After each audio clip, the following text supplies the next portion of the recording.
In the UK, they say we have 4 seasons in one day. Well, these scents are perfect for this time of year, but even if there are 4 seasons in one day, who cares?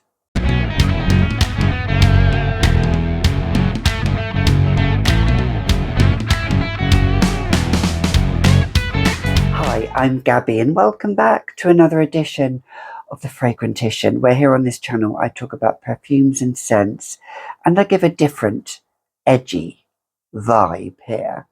No normality here. So if abnormality is your normality, then you've clicked onto the right channel. So I'm going to talk about 5 niche, indie, whatever you want to call them. But these scents aren't designer scents. So 5 scents that are niche or artisanal, artisan, indie, whatever you want to say, that are maybe perfect for this time of the year, going into late spring and summer, but can be worn all year round nonetheless, because I'm not a seasonal wearer. So let's start with the first one, shall we? Let's talk about Amouage, one of my favourite niche brands, which have been bought out by that dreaded company, as we know. So hold on to those Amouage bottles while you can, while the company probably destroys the brand. Yes, it's a huge brand. I'm not going to name and shame, but you know who it is. One of the big giants in the world. But anyway, Amouage, this is perfect for this time of the year. If you love, this isn't the same vibe as this. And it's not a dupe. Amouage don't do dupes, do they, or clones? This isn't a dupe or a clone. This, if you love Eden by Cacharel, you may well love this. This has a similar vibe, but I would only say it's 50% the same. I'm going to spray a little bit here on my hand. Now, it is a white floral, but it's also woody and it's earthy. But it retains some of that spring-summer vibe going on. This is not for everybody. This could be a challenging scent for some. But you all know me, I don't do normal scents, do I? I mean, the bottle is beautiful with the Swarovski crystal, but this, it has white florals, but it has this kind of, again, pepperiness and smokiness that Amouage are quite famous for doing. It has like your lily, your tuberose, gardenia, maybe a bit of orange blossom, but there's something in the background that is giving a bit of a kick from black pepper and this woodiness, this earthiness, the patchouli, incense. I think it also may have this papyrus note, if I remember, something like that. But it has this almost juxtaposed feel to it. Is it floral? Is it woody? Is it earthy? Is it smoky? Is it fresh? All of those scents intermingled into one. I wouldn't wear this in the wintertime. For me, this is a spring and summer scent. This is a scent that will get people talking. It's not your everyday scent. It's on the higher range of the price-wise, but again, never pay retail. Always hunt for a good bargain. So that's Amouage, Figment Woman. This kind of like watery, mermaidy, dark, vixen, spring, summer, gothic scent. So a much lighter scent. And I think almost fresh, cold scent. Think of pear sorbet. We're talking about Serge Lutens, La Vierge de Fer. This I akin to a Sleeping Beauty scent. I don't know why. I always think of Sleeping Beauty when I wear this scent. I don't know. It's just, I imagine Aurora, Princess Aurora, wearing this.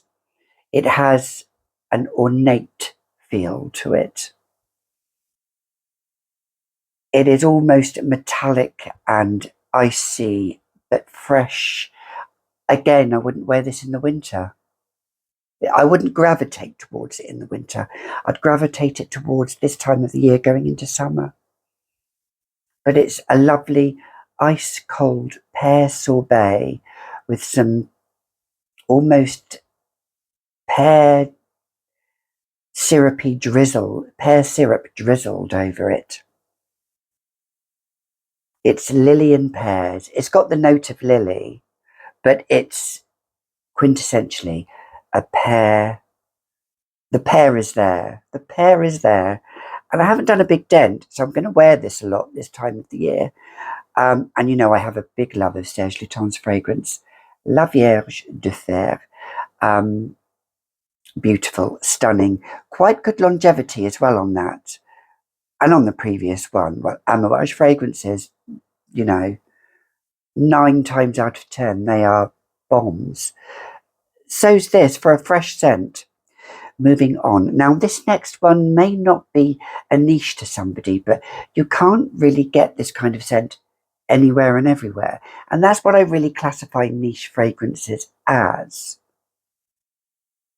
I would even classify some designers as niche myself if they're not readily available. One is by the house of Fragonard, and this is the original Fragonard Eau de Toilette.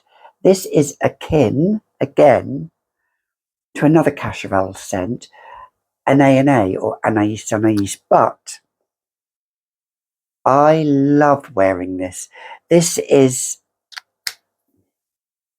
all the florals, the purple florals, the white florals, a bit of sandalwood, little bit of musk, a little bit of it's airy, light, but it's got some va-va-voom and some depth to it, so it's still perfect. I think it's this one I would wear all year round, actually. But if you're looking for it is dense. Some people would disagree and say I would not wear this for spring and summer. I would. It is your fairy imp, mischievous. It's whimsical. It's beautiful, and I don't think you can really get this anymore. It's not readily available. But if you can, Fragonard, the Eau de Toilette, beautiful, ornate bottle. I had to hunt down for this, and I got it at a good price, under 50 quid, which is a good price for a niche scent. So, yeah, Fragonard. Do you know what? I remember, actually, Fragonard, I don't know if they're a French brand. Do they design clothes? I don't know. I remember once watching an episode, you know, I love Prisoner Cell Blockade. I'm going to digress here. Lizzie Birdsworth wanted to buy a Fragonard. He called it a Fragonati. And she was like, Frego. Well, anyway, I've gone off on I've digressed there. But anyway, Fragonard, my mind. I mean, I love the floral. If anybody knows what the name of that floral is, please let me know. It's slightly aquatic as well. It's foresty. It's serpent. Yes, dark serpent. You want to be a dark serpent in a bottle for the spring and summer. Again, you know I love my gothic feel to it. This has a bit of a gothic feel to them. Most of these have really, except probably La Vierge de Fer. So moving on to the next one, which I think is a stunner of a scent to wear in spring and summer. This is The Mists of Time by Gallagher, the only Gallagher scent I own. No, I haven't got Rosé All Day. No, I haven't got Bergamust, is it, or something? This is the only one that I owned, and this was a blind buy. I did.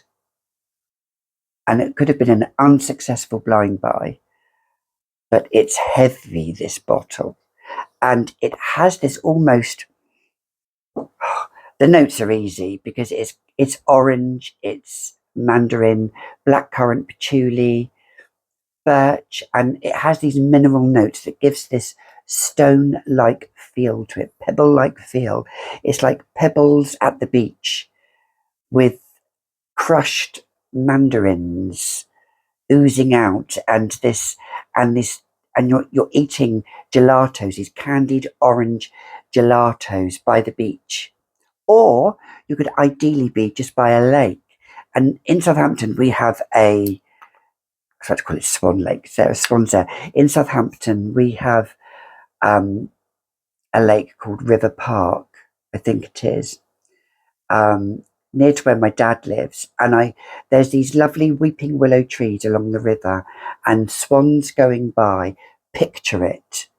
And the mist in the morning coming up, and you're walking through, you're wearing this. This is stunning. Serge Trail. This has one of the longest scent trails out of all my fragrances.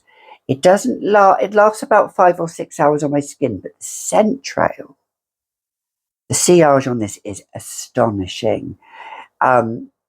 I wouldn't overspray the scent as well, but it has some earthiness. There's some blackcurrant in there, so you've got this juicy vibranciness again of the candied orange, not sour orange, it's candied. Think of those candy sweet oranges that you would eat. And mandarin as well. I love mandarin. I always think mandarin's a bit sweeter. I love mandarin as a scent note profile, even more than orange. So Mists of Time by Gallagher, perfect as a niche scent for this time of year. And I'm going to move on to the very, very last scent, which is another one of my favourite brands, and it's by the brand of Francesca Bianchi Sex and the Sea neroli version. I still haven't got the original Sex and the Sea. I wore this a lot last year in summer. This is neroli with some of that immortelle and freshness, but some earthiness in there as well. That Francesca Bianchi DNA vibe that she gives. This is, to me, an island in the Mediterranean, ideally a Greek island. Greece has a huge, as you know, some of you know, and I'm looking at you, Kelly Porica, one of my subscribers. Greece has a big love for me, and we haven't been there this year. And actually, I don't think we plan on going there this year. We normally go to the Greek island of Corfu. We've always wanted to go to mainland Greece as well. But I feel the neroli buds growing on the trees in a Greek island is just magical. And picture this, you are Shirley Valentine sat beside the sea as dusk approaches, and you have wafts of this beautiful scent wafting up, and your Greek lover is just standing in the background as he slowly caresses the back of your neck. And oh yes, magic is waiting to happen. Magic and anticipation is in the air, and you just don't want to go back to your husband or your wife or your partner or your significant other.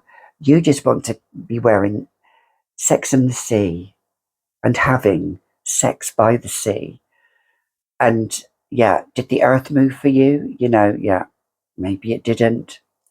And he's just admiring your stretch marks, and he's feeding you crap like most men do. So yes, Sex and the Sea, the neroli version. My husband loves this. He says it reminds him of a Greek island in a bottle. So those were my 5 niche perfect scents for spring and summer, but could be worn all year round. What are your favourites? I'd love to hear. Have you tried any of these brands? All very different, all very unique. There's none here that are similar. They're all unique in their own aspect. So you've been watching another edition of The Fragrantician. Remember, kill people with kindness and words. not fists. Words are your secret weapon and your secret power. Until then, I'll see you all in the next video. Bye, my little chickens. Bye for now.